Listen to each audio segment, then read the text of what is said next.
Alhamdulillah, sekarang citra hotelku sudah kembali membaik. Pengungkapan mereka di media cukup menarik para customer ke hotel kembali. Lalu, bagaimana nasib Mas Andri, Ibu dan Maya? Aurel, jangan usir kami sudah tak punya lagi tempat tinggal. Itulah kata-kata terakhir dari ibu mertua sambil menangis. Dan dia terus meminta maaf dariku. Kamu akan terima akibatnya, Aurel. Mas Andri tadi siang mengancam. Dan kini Maya juga Mas Andri sudah ada di kantor polisi. Mereka masih diselidik mengenai obat yang mereka palsukan untukku. Ya, itu terutama. Juga tentang sabotase hotel yang tidak diakui secara keseluruhan oleh Mas Andri. Maaf kalau aku lakukan semua ini untuk kalian. Tapi ini semua tak ada apa-apanya dibandingkan dengan rasa sakit dan kekecewaan yang melanda batin ini. Sampai-sampai aku harus sampai menyaksikan kalian akan berbuat tak senonoh di hadapanku. Sungguh kalian tak pantas untuk menghirup udara segar di rumah ini. Tok tok tok. Lumayan kaget. Permisi, Non. Sapa si Mbok. Dia membawakan susu hangat seperti biasa untukku. Iya, Mbok, masuk. Jawabku sendu dan pilu, sembari masih memegangi foto pernikahan diriku dengan Mas Andri. Si Mbok meletakkan nampan di meja. Lalu ia mendekat ke arahku. Non, jangan sedih lagi. Si Non harus bersyukur sudah lepas dari Tuan Andri, kata si Mbok menghiburku. Aku belum menatap si Mbok. Aku gak nyangka, Mbok, aku akan menjadi janda secepat ini. Padahal aku selalu berdoa supaya rumah tanggaku baik-baik saja. Menghembuskan nafas kasar. Si Mbok mengelus lembut lenganku. Sabar yo, Non. Pasti ini jalan dari Gusti yang terbaik. Non gak usah sedih. Si Mbok selalu doakan yang terbaik buat si Non, wanita parubaya yang sejak dulu bekerja denganku, terus menenangkan hati yang gundah gulana ini. Iya, Mbok, makasih. Aku tanggapi perkataan si Mbok dengan masih pilu. Wis, Mbok ke dapur dulu, katanya sambil bangkit. Yang tadinya sejenak duduk, kini berdiri kembali. Iya, jawabku. Ini adalah malam pertamaku resmi tanpa Mas Andri. Sebentar lagi sidang perceraian akan segera berlangsung. Ku percepat semuanya, dan itu akan berlangsung 2 minggu lagi. Om Yudi yang urus. Tiba-tiba sebuah panggilan masuk mengagetkanku. Segera ku angkat dan ku sapa orang dengan nomor yang tak dikenal itu. Kulihat jam sudah menunjukkan pukul 8 malam. Ya, halo, waalaikumsalam, jawabku karena orang yang menelpon seperti terburu-buru menyapa, lalu mengucap salam. Suaranya seorang pria, mungkin seumuran denganku. Ini Aurel, tanyanya dengan nada panik. Ya, jawabku dengan nada tanya. Aku Arjuna. Saat mendengar jawaban dari pria itu, sepertinya aku pernah dengar namanya. Arjuna? Tanyaku menyelidik. Aku anak Om Yudi, pengacara kamu. Dan ketika aku mendengar jawaban barusan, aku baru tahu. Ya, setauku Om Yudi punya 2 orang anak, yang satu perempuan dan yang satu laki-laki.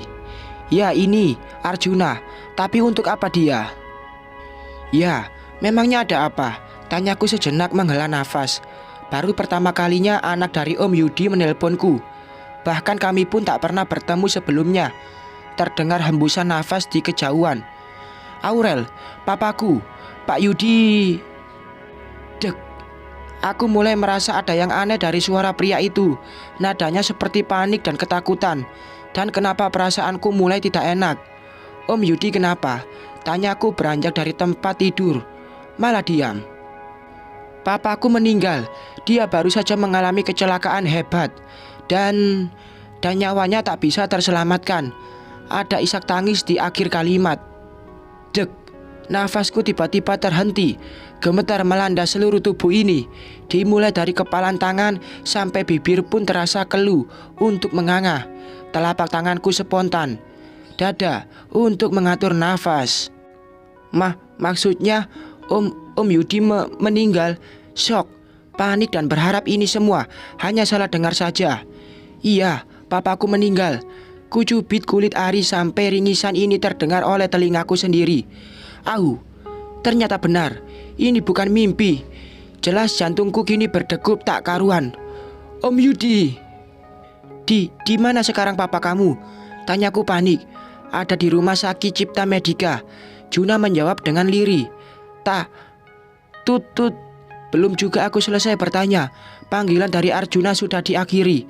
Entah mengapa, lutut ini amat lemas mendengar kenyataan kalau Om Yudi kecelakaan dan... Oh tidak. Tes.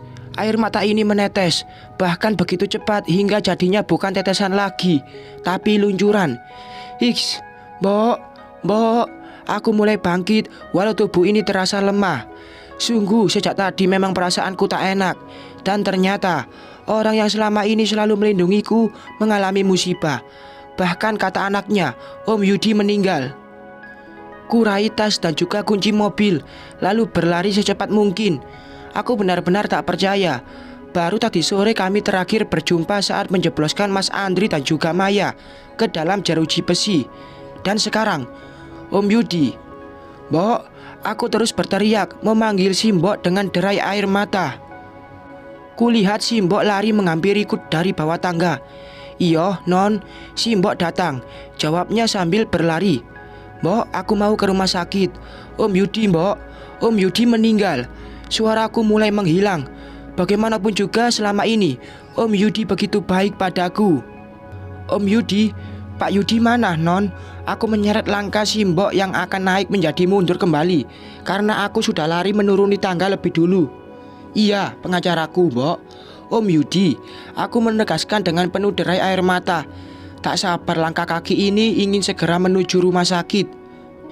Innalillahi wa inna ilaihi rajiun. Si Mbok pun mulai.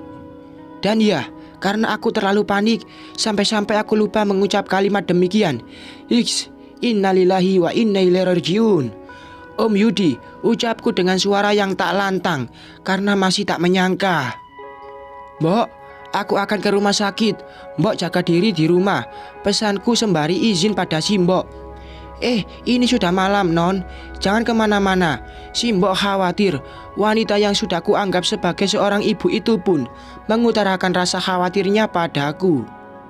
Mbok, aku akan pergi dengan Pak Nasir. Mbok jaga rumah, ya. Aku yang panik mulai memanggil-manggil Pak Nasir untuk mengantarku ke rumah sakit yang dituju. Hati-hati, Non, pesan si Mbok. Ada nada kepanikan di balik ucapannya. Iya, Mbok, jawabku sambil pergi. Bersambung.